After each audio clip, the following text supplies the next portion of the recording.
Welcome back, folks, to another episode of Throwing Partners. I mean, we just came off the decade podcast of our series here, so I'm going to throw it over to my partner over here for episode 11. Brian, how are you this morning? I'm doing great, kind of tired, got my coffee, but doing fine. It's Saturday. It's been a week since our last pod, so welcome back, everyone. Sorry for the delay. You know, school's back in session, so, we got to take care of our academics first and then the podcast. I'm sorry, folks. We care about you like how we care about our fans, which we brought a fan on today as a guest, a Louisiana native. If you guys are watching on YouTube, he looks like he belongs on Ice Road Truckers, and we're going to bring it over to Robert. How are you today? Oh, man, I'm doing great, Brian. Nice to finally meet you. Chris. Likewise, Robert. Chris, man, I can't say I'm happy to see you because I've been listening to this podcast and I don't agree with half the things you say. And I'm telling you, man, it makes me want to fly over there and come visit just so I can, give you one of these, a little knuckle sandwich. Oh. That's what I really want to give you. Okay. So you're basically telling me that I don't do a good job on this podcast, and that's not what I'm saying. But here's also the thing. You were texting me every time an episode came out, almost every time, and you're just like, I don't agree with this, all this stuff. And I was like, you know what, we'll have you on there. And then when I asked, hey, you want to be on it? The first time you're like, no, I gotta get caught up and all this stuff. So you weren't even prepared. Man, look, work has been kicking my butt, man. I just wanted to debate with you, without having to be on here. But finally, I was like, you know what, man, I got to get on just so I can just mess his mind up a little bit, So, there's two hosts to this podcast, right? You can also. No, I know. Brian. No, I understand. I understand, but you got to. No, I agree with Brian. It's just, and the matter of fact is, Chris, me and you were throwing partners at once too. So that's true. We did play on the same team. Same team. So, I mean, we've had our time to debate. All right. Well, let's jump into the first topic. It is Super Bowl weekend. It's a big weekend for all the KC fans and all the Tampa fans and all those new Tampa fans. I know, right? All the new Tampa fans, all the bandwagon fans. So let's talk about, first, we're going to talk about some key questionable injuries right now on both ends of Tampa Bay and Kansas City. Of course, we all know that the two offensive tackles for Kansas City are definitely out. They're not playing at all. But there is a wide receiver for KC that is questionable. He participated in full practice on Friday. Don't see why he couldn't play for the Super Bowl, but that is Sammy Watkins. So, Brian, do you think he plays or not?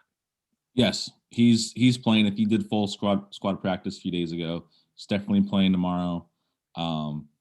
I think in a game like this, you can't miss it depending on how you're feeling or not. Like, you got to play. And a guy like him, he's a difference maker for that team. I agree 100%. So that means we're going to go over to Tampa Bay. One of the big questionable injuries, I'm going to give this one to Robert. Antonio Brown, don't really have an update of whether he fully participated in practice on Friday. Do you think he plays for the Super Bowl? Man, I'll tell you what, if he doesn't, that might change my pick because he is insane whenever he's on the field. Now, off the field, whatever, he has a lot of issues, but he's cleared those up for the most part this year. I haven't really heard anything off the field about him. But at the same time, dude, if he's on the field this year, for this game coming, I don't have any question in my mind that Tampa Bay is going to win. Okay, so basically your pick is debating whether or not Antonio Brown plays or not. But that brings us to, who do you guys have for the Super Bowl? Who's your Super Bowl winner? Well, so let's go to Brian. I want to touch on this though with AB. He didn't play in the game against Green Bay, and Tampa Bay still came out. Chris Godwin is open all the time. Mike Evans is healthy. So yeah, Mike Evans is healthy. Tom Brady will be fine. I know I bet against the GOAT against Green Bay. I did too. This is gonna be a really fun game. It's so interesting. I don't even know. Robert told me before the podcast to go with my gut, but man, I don't know. I want to say Tampa. You know what? Screw that. Tampa Bay. So Tampa. Okay. Robert, let's turn it over to you. Tampa or KC? Man, look, I'm going with Tampa. And the reason why is not because of their offense. It's their defense. against the Saints, whenever they played the Saints, my Saints, Tampa Bay's offense did not beat the Saints. A mixture of Drew Brees and LSU, Devin White, and Leonard Fournette. Leonard Fournette had a little bit of offense to do with that, but Devin White had two picks. I mean, LSU's defense pretty much beat the Saints and Drew Brees. Drew Brees beat himself. He should retire. I'm sorry, he should. I think everybody in NFL agrees, and you being a Saints fan also kind of clarifies of he should retire. So absolutely. With that though, let's so now it's on to me, of course. Oh gosh. I'm gonna just tell you it's gonna be a KC show all day long. Mahomes is gonna be throwing backwards passes, sideways passes. You know how Forrest Gump said, you know, there's sideways rain, there's front rain, there's all that. So that's what Mahomes is gonna be doing. He's gonna be raining. He's gonna be raining in the end zone with Travis Kelce, with Tyreek Hill, and a healthy Sammy Watkins. So he'll be there too. All kinds of passes. I fully disagree with that statement. Disagree with that statement. So what I'm saying is like basically KC is going to win by 2 touchdowns. Calling it. No. 2 touchdowns minimum. You are wrong. Minimum. But we're done with football. It's up for debate for everybody out there listening to this. KC, Tampa Bay, you got the GOAT and you got the reigning champs. So we got GOAT and we got baby GOAT going right now. I mean, he's on pace. He's on pace to basically he's going to probably shatter everything if he stays at the pace he's at. But he's great. But Tampa Bay's defense. Let's turn it over to you, Brian, and take us away with basketball. Well, the Lakers road win streak came to an end, so no wings for anyone. You know, someone brought that up. An old coworker brought that up, saying that, if I just found out the Lakers win on the road, you get free wings from Wingstop. That day they lost, so no free wings. But they're going back. Let's talk about the Western Conference though, and the jump the Utah Jazz have made. 9-1 in the last 10. That's insane. 9-1 in the last 10. They're now sitting on top of the Western Conference. Mm-hmm. Like, where'd that come from? Like, it's crazy. Like, they're on a whole new level right now, and I mean, as a Laker fan, it's like, no, like you can't drop, but also it's like Utah, like good for you. It's not like the Lakers are playing bad basketball at all. They're actually playing great basketball. Basketball. It's just Utah's been better for the last 10 games, and you know they've always been a playoff team the last like 5 years. Utah has always been there, and then usually in the playoffs when they get there, something bad happens or there's a key injury where they're missing the centerpiece of all of it, and they're that close to like moving on and everything like that. And you could say the same thing for like Denver or anything like that. But Utah right now is going on all cylinders, and they're playing like they're supposed to be playing with all the players that they have. So if we see a Laker and a Utah, maybe possibly a Western Championship series, I think it's going to be amazing. Yeah, it'll be a really fun series. Let's see if they can hold it. As long as Utah like overtakes the Clippers, I'll be happy because nobody likes the Clippers. The Lakers can lose every game of the season and they'll have more fans. Like if you're a Clippers fan listening, like my bad, but who cares? Like no one likes Clippers. It's a sensitive subject in LA. Here's the thing. I mean, there's of course more Lakers fans. I mean, if I ask Robert this, I know you were living out in California for a while. Did you see more Lakers fans or Clippers fans? Definitely Lakers. I mean, but I mean, part of that reason is just the history that the Lakers have. With Magic Johnson, like going back from, you know, the glory days with Magic Johnson and Kareem Abdul-Jabbar and all them, and then coming now, you know, getting to Kobe, and then now you got LeBron over there. I mean, it's just Lakers have always had big names. Mm-hmm. Yeah, I don't ever remember a point in the Lakers history where they haven't had somebody that no one knew. Yeah. You know? So I think the year after Kobe retired. I do want to talk about though something for basketball. One of them is the Suns are 5-5 in their last 10, right? But they did have that great start in the beginning, like the first 5 games. Yeah. They were phenomenal. So they're 5-5 in the last 10. They're still in, I think they're like the 7th seed right now in the West. But the West is a lot harder of a conference than the East is, of course, this year. But do the Suns make the playoffs this year? Right now, they're the 5th seed, which when you look at the 6 through 8, it's you got Portland, you got Golden State, and you got the Spurs. It's tough, and the people like the teams below the 8 seed. They're like one game out. Yeah, they're one game out. They're like really close. Sacramento's gotten a little bit better. Houston, since Harden left, has they've been great. They've kind of changed their outlook on playing the game, and they've kind of come back into the mix. They are in 10 spot right now. They're 11-10. I know with COVID protocols, some teams are missing games. They have to make them up later, and that's been a huge deal. The Suns, there's the one experience is Chris Paul, and I think if they can listen to him and still get that get under my wing, you're the little chicks under my big wing, they can. But there's teams that have been there before that are going to heat up at the right time, and if they get cold at the wrong time, they're out of it. Yeah. No, I think but the thing is though, is the overall picture. I think they do make the playoffs. I think maybe not a 5 seed, but I think they definitely are towards the 6, 7, or 8. I think they're around there. They're definitely not in the top 5 though. Okay. So let's turn it over to Robert and let's talk about the losing skid. I mean, they just won one game last night, but Mavs are 3-7 in the last 10. Is Dallas on the road to playoffs, or are they going to just crumble and burn? Crumble and burn. That's really, yes. I don't see it happening.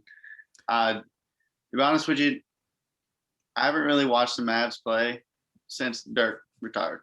Yeah. So I don't see them getting any better. I really don't. That's just, basketball is really not my forte, to sit there and watch. I'll go outside and play it, but watching it, I really take no part in it, especially when football season going on and right after that baseball season starts, man. So it's like golf, basically. You'd rather play golf than watch it. Oh, absolutely. Absolutely. Who'd sit there that's not 80 years old and watches golf on TV? Yeah, very true. Very true. But with that, I think we've been pretty settled. I mean, everybody's focusing on the Nets and how they're playing. I mean, that's the talk right now. It's just the big 3 in Brooklyn and all this stuff. Yeah. We all know their defense is trash. It's last in the league. And if you want to win basketball games or in any sport, if you want to win in any sport, you have to have a good defense because defense wins games.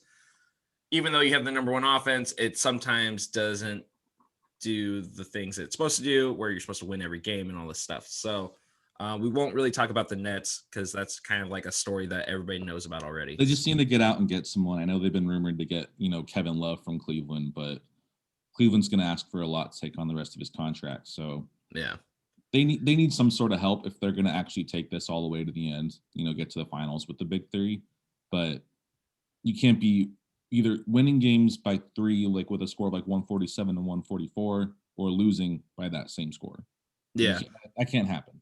No, and also being in the East right now, I think Philly's running away with this conference. They really are, and it's sad to say because Milwaukee, I mean Giannis and all of them there, and they're still not catching up to Philly. So, I think that's Philly's conference to lose, basically. With NHL, I know a lot of people aren't following the NHL, but I will say right now it's been quiet. Sharks. If you aren't a fan of hockey, you can be a Sharks fan, but we suck right now. But we're sucking for the draft pick. So, but I always say, I say though, put a bet on Philly to go to the Cup. Put it down. I'm telling you right now, even though they're not the number 1 team, I'm telling you they are dangerous. So, but let's talk about a sport that we're all familiar with on this podcast. And there's been a lot of things going on. It's baseball. It's MLB. It's the show. It's everything you could ever want in 2 weeks span of baseball in the offseason. This is what we've been waiting for. But before we hit the free agency and the trades and all this stuff, let's talk about Dustin Pedroia, longtime Red Sox hero, MVP, I think in 2008, That was 07, something like that. It was somewhere around there. 07, 08. Has finally retired. He got emotional during his basically his retirement speech online and everything like that. And I will say one of the key things I like what he said was, he's not done with the sport. He saw his son and all the parents asked him if he could coach and everything like that. And that's when he goes, I have something to look forward to in baseball still. So good for him. What do you guys take on? Let's jump over to you, Brian. I think he had a great career. I'm repping my Arizona State shirt in honor of Dustin Pedroia. Great career. Rookie of the year in 07, got a ring in 07, MVP in 08. So great start to what was an immaculate career. That was a little riddled with injuries towards the end. In 18 he played 3 games. In 19 he played 6. Didn't play last year. His last full season of just games played was 2016 with 154. But you want a guy that just doesn't really match anyone with size or power. Just go out there and give it his all with his body and just his ability. Yeah, you can ask for a better player like Dustin Pedroia. So I can see them in the next year or two retiring 15 because of him. He brought that organization a lot, just in general, not just on the field but off as well. So it'll be a little hole of leadership kind of missing from Boston, but what a great career for Pedroia. Yeah, good for him. Robert, I know you're a big Red Sox fan, even though you're in the state of Louisiana down there. Absolutely. So I know you probably want to talk about the legend of Dustin Pedroia there. Oh yeah, man. Watching PD play was just it was just crazy. The stuff that he did at second base was insane to me. I would try to mimic some stuff at baseball practice, because I was still young. But the reason why he retired made me think of another guy, Ryan Theriot. Ryan Theriot, whenever he moved, he was in San Francisco at spring training, and he saw his kids and realized how big they were getting, and he never really got to watch them grow because he was playing. And, I'm glad you even mentioned that, because that was it. Ryan Theriot came home and now runs a multi-million-dollar business over here, Traction Sports Performance, where my dad's really good friends with him now. But I mean, Ryan, we asked him one day, why'd you walk away from the game? He said, my kids were growing up and I never got to see it. And that's a huge reason why, any man walks away from his career or walks away from, something that he enjoys, is because kids are, family's way more important. Yeah. Mm-hmm. So it's a good reasoning for him. And he had a really good career while he was there, man. I hate to see it end the way it did. If he would have retired, maybe 2-3 years ago, I think he'd have went on a high note, but I'm glad he did, when he did. No. You hit it really on the nose, Robert, in regards to just Ryan Theriot, just thinking about I noticed my kids were older than the last time I really saw them. So it really, I think a lot of fans tend to forget that the guys in the field are also human and they also have families. So you hit right on the nose with that. So, good for Dustin. That's great. Yeah. So, we all wish him the best. I think everybody at MLB wishes him the best too. And, he was a great player on and off the field. I love his interviews too. His interviews were great. So, laser show. But Brian, you go ahead and take away the next topic for baseball. Well, this is pretty big in regards to just the overall moving the game forward, hitting more of a younger audience and getting more diverse, bringing in different cultures and backgrounds into baseball. Ken Griffey Jr. is now a special assistant in the commissioner's office. He's a senior advisor of baseball ops with an emphasis on youth baseball development and improving diversity at amateur levels. We get a lot of, baseball itself, they get a lot of flack for, that's not big in the Black community. And bringing that there, and bringing a guy like Ken Griffey Jr. in to do that and improve it is a huge step in the right direction for Major League Baseball. I mean, I think you couldn't ask for a better person for the job. Yeah. I mean, being a Mariners fan, it's not just that. It's just everything he did was amazing for the game. They call him the kid. He wore the backwards hat. He made the backwards hat an infamous thing in baseball. And then he just had fun. He had fun. And then I'm not going to lie. I did a research paper on Ken Griffey Jr. I'm not going to lie. This is crazy. I did not know this. He was suicidal at one point early in his career. And his dad, helped him recover through everything. His dad being a Major League Baseball as well. But, he's gone through like low points of his life and everything like that. So him being in the commissioner's office and also being for the MLBPA and everything like that, he's got so much of this background that he can use and help, communities, players, the commissioner herself, because, honestly, I'm not a big MLB commissioner fan. I think he is I wouldn't say he's bad for baseball. That's wrong to say, but it's just like, he's not for the fans. He's not for the fans. He's all for the owners. And now that Ken Griffey Jr. is there, I'm hoping that he can bring some balance into that office and show like, hey, if you don't have fans, you don't have teams. And if you don't have the community behind your back, then you're losing the sport. And that's what Ken Griffey Jr. is going to bring to the table. It's great. It's great for just the game of baseball. And overall, I think he's going to knock it out of the park. Yeah. No pun intended. I didn't even think of that. It just came off the tongue. Knock it out of the park, man. It just came off the tongue. But Robert, I know you're wearing a backwards hat. I don't know if it's in honor of Ken Griffey Jr., but what's your take on it? Oh man, just hearing let the kids play from the kid himself. I mean, that's phenomenal to me. I love it. I absolutely love this for baseball. And I really hope, let's pray that they let fans back into the parks, at least at, 30-35% capacity. Cause I have tickets to go see the Braves in April. I'm going to opening weekend, hopefully. There also talks about my fix, man. I need my fix. Oh, absolutely. Absolutely. When I was living in San Diego, we would go to, 4 or 5 games a year. You went to the World Baseball Classic, dude. Right. I went with you to the World Baseball Classic. That was awesome. That's an experience that anybody should get to have. And I'm really hoping that they allow fans back in. And then at the same time, Ken Griffey Jr., he's going to just make it fun for everybody to be at the park, I believe. He's going to make it fun for the players too. He's going to make baseball what it needs to be. The whole Fernando Tatis Jr. thing last year where he apologized for hitting a grand slam 3-0. Yeah.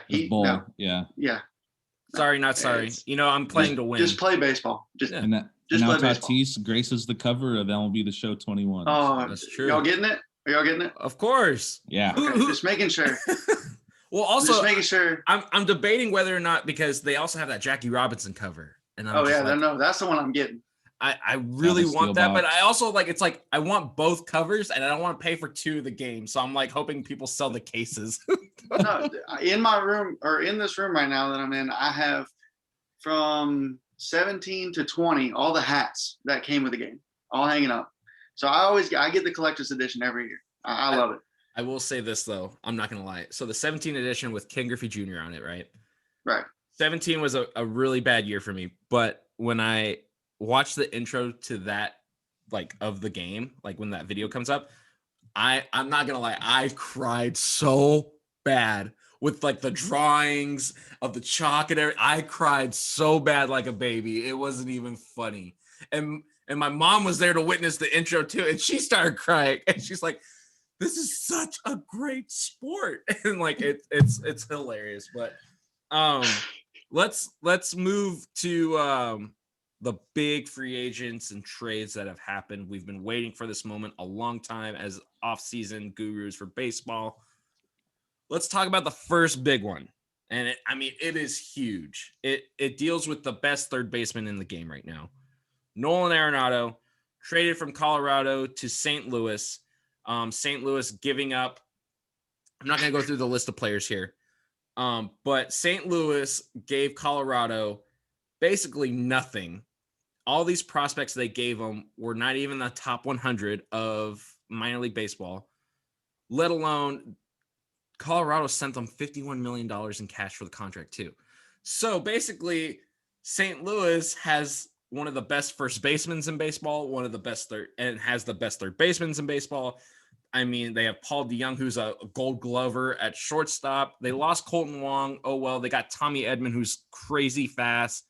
Basically, St. Louis now is probably one of the most dangerous teams in the National League, along with LA and San Diego, and the Mets. I mean, it's the National League is starting to turn around, basically. But I want to know.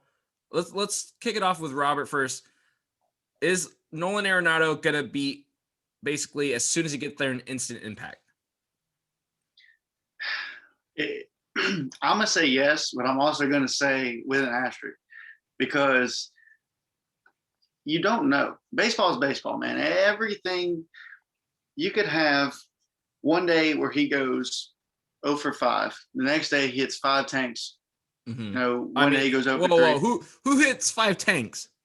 Hey, who's done not that? You. Not you. No, wait. First off, he has hit 5 home runs in one game. Nobody. Exactly. So you can't even say he hit 5 tanks. Okay. So he hits 3, right? He goes 5 for 5 with 2 singles and 3 tanks. Okay. You know what I'm saying. But last year he hit what? 253 in 48 games. He had a very bad year last year compared to his other years. I don't like count last year for a lot of stats because a lot of guys that extra time to prepare.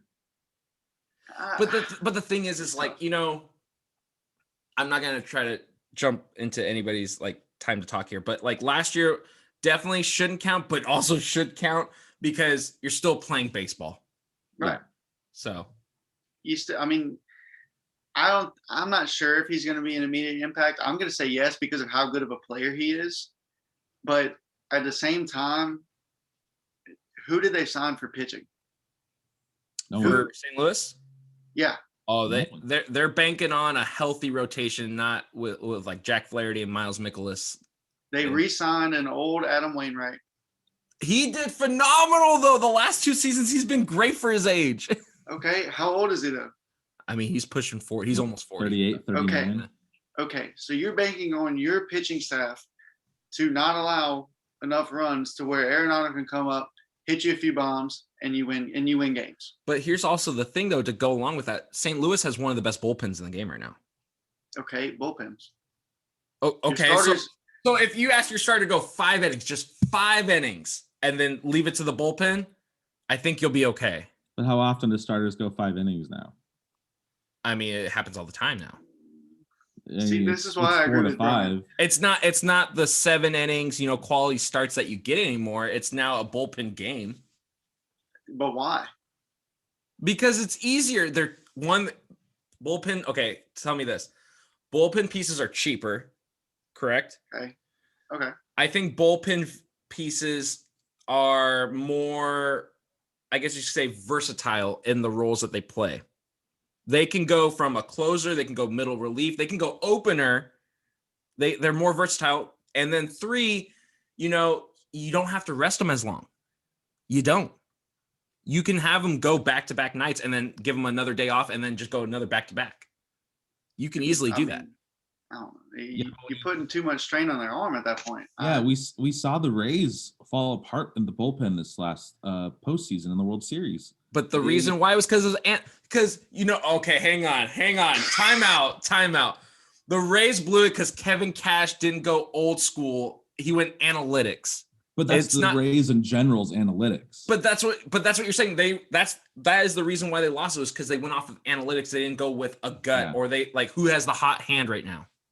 Blake's he was dealing, man. Blake was dealing, and they pulled him for I don't know. I never understood that. Why do you get a starter to not let him go as long as he can? Why do you pull him after 4 innings of immaculate pitching and then say, okay, I'm gonna let my bullpen take the rest of the game? Because the game's changing. The game is changing. It's too analytical of 3 times to the lineup. Let's take him out. But the analytics are stupid. Like the Rays, they're the ones that implemented the opener. They started it. Mm-hmm. That's stupid. I hate the opener. Like, why spend money on a starter when you might as well just sign all bullpen, don't even have starting pitching. Like, what's the point at this point? Yeah. And I think going back to the Cardinals is they have a good bullpen. They have somewhat good starters, but it's still, coming off the last season and they didn't pitch a full season, and then how their bodies are on their arms. Are they going to be able to throw 5+? I feel as though it's going to be a really heavily bullpen season again, and we're going to see a lot of teams suffer coming in down into the playoffs because of So what you're saying, Brian, is that I'm right, that bullpen. I want Robert to hear this. You're agreeing with me that bullpen right now in this game of baseball is worth more than starting pitching. Yeah, tracking back to what my somewhat disagreement earlier. Yeah, bullpen, spend money on bullpen, and you need to get depth in your starting pitching, but it's still the fact of they still need that starting pitcher to gap into the bullpen. Yes. Okay, so you should be spending money on bullpen pieces. I will say this, but Robert, we're going to give you another subject here because we're running out of time. I got the little warning of the thing up there, so we got 8 minutes left. So we got to do this quick. Trevor Bauer. This is a touchy subject for everybody in baseball, I think. God. Announced he is taking his talents to Los Angeles for the Dodgers for an insane amount of money. Let's just say this. If you watch baseball, Mike Trout is the best player in baseball. Okay. Yes. And he's making roughly around, I think, 35 mil a season-ish, somewhere around there. Trevor Bauer in one season is making $40 million. And then he can opt out. He signed a 3-year deal, and the first 2 seasons have an opt-out, which if he decides to go back into LA, he makes 45 the next year. So he's making more than Mike Trout is, who is the best player in baseball. Granted, Trevor Bauer did win the Cy Young, but in a shortened season, of course. But let's talk about this. So now LA is over the tax threshold where they're going to have that penalty. Their first time penalty. So it's not going to be outrageous. But is Trevor Bauer worth that much money, Brian? No, he is not worth that much money. I'm so glad, Chris, you called Mets. I called Angels. They wanted them to get some starting pitching and not Alex Cobb. But we'll get to that different time. Man, I'm so glad they didn't spend that much money on him. That asking price is ridiculous. Like, you have one good season in a shortened season. You win the Cy Young, great. You put in the work. I get it. But you're 30 years old. Your overall performance, you shouldn't be getting more than Clayton Kershaw. You shouldn't be getting more than Garrett Cole, who I think is a better pitcher all around, who's done it more consistently than Trevor Bauer has. Props to him and his agent, but he's in that rotation. Walker Buehler's really good. Kershaw's still really good at his age. Julio Urias needs to come back to the starting rotation. Yeah, it's a solid rotation with or without him. It adds a lot more depth when you add him in there. But knowing how the Dodgers are and how they haven't really spent big in the last few years, it's so strange to me that he would go there and not be the number one guy when he wanted to. And he wasn't even going to be that in New York. He's making more than DeGrom, and DeGrom won back-to-back Cy Youngs. Yeah. I don't know why the Dodgers pulled this trigger. I know he wanted to play where he's from. He's from that area. I get it. But, man, too much money. The Dodgers' weakness was their bullpen, and they could have spent a lot less for guys like, Brad Hand, who made, just 10 mil with Washington. They could have got out and gotten guys like that, and they didn't. They bolstered their starting rotation, and I get it. But, man, $40 million, the highest paid player. All right, so let's. I'm gonna ask Robert. Okay, so I'm not gonna ask because Brian basically said it all. He's worth too much money. But this is the question I'm gonna ask you, Robert. Is he is a very, very, I guess you could say, stingy, needs very. What he wants is what he wants kind of player, if that makes sense, right? Yeah. So now that you have this whole starting rotation that is almost basically 8 pitchers deep in the starting rotation. Okay. Right. So, but he's not gonna let 6 or 7 days of rest happen. He wants to pitch every 5 days, right? He's talked about pitching every 4 days, and he's not going to get that in LA. Do you think there's going to be a clash with him and Dave Roberts? No. I do not, because if Dave Roberts would have had an issue with Trevor Bauer at all, they wouldn't have got him. they've guaranteed they've met. Okay, they've definitely met before. Okay, everything about Trevor Bauer that a lot of people hate, I love. Okay, I loved it when Terry Francona walked out on the field and went to go pull him, and he chunked the ball over center field wall. I love that. He's got passion. Terry Francona wasn't very happy about it, but I coached an 11-year-old baseball team. I wish that all of them would act like Trevor Bauer. Just the love of the game. I don't think they're gonna clash at all, because I think that Trevor Bauer is gonna realize, okay, I'm making way too much money. I don't think he's gonna who's gonna realize that, and he'll be like, I'm making way too much money. You shut up when you get paid. When you get paid like that, you shut your mouth. You don't have to argue with them. Now, if you're making $5 million a year instead of $40 million, you might argue some things, but that's because you don't think you know your worth. Everybody knows their worth. Mm-hmm. Trevor Bauer thinks he's worth this much money. So now that he got it, he's going to shut up and he's going to play ball. I'll agree that, I don't think he's going to get into a debate or like an argument with Dave Roberts, but I think there's going to be some sort of, little small talk he's going to do. I don't know, something negative about the organization, something like that. He'll say something on his YouTube, and then it will get like thrown in the media, and he's gonna have to apologize for something. But he's gonna shut up. Yeah, my favorite thing Trevor Bauer ever did was strike a guy out, crack a beer, and chug it while he was on the mound. Okay, that is my favorite thing he's ever done, and I hope he does that every time he strikes somebody out this year. All right, absolutely. So we've told you guys about. This is just a taste of the big picture here of what's been going on in baseball, but we're running out of time here. So we're going to go ahead and sign off here, but we're going to find out on the next episode who is the Super Bowl champ. Of course, we're going to probably talk about now the Dodgers and Padres rivalry, how it's now insane. And then of course, basketball is going to be doing some stuff too. So the next episode is going to be probably just as juicy as this one. But we do want to appreciate you, Robert, coming on to the podcast. And like we always tell people, if you're a fan or anything like that, let us know. Tell us what you think and everything, because I get texts from you every time. And now you're a guest on the show. So with that, like I always say, be kind to one another. Have a great day. Have a great weekend, Super Bowl weekend. And we'll see you next time. And always to like, share, subscribe, and listen for us all the time. And Brian, you got about 20 seconds. Great. This is probably our most heated pod that we've ever had. We did raise our voices a little bit, but yeah, have a safe weekend, Super Bowl weekend. If you're having a party, just remember, practice social distancing. We want to get fans back in the stands this season. But other than that, like, subscribe, follow. We'll see you guys next time. All right, Robert, you got 15 seconds. Go. Hey, appreciate it for having me on, fellas. Brian, continue to do what you do. Chris, thank you. Good luck, man. Good luck. Robert, it was a pleasure. All right. All right. We'll see you guys later. Thanks for listening. Bye.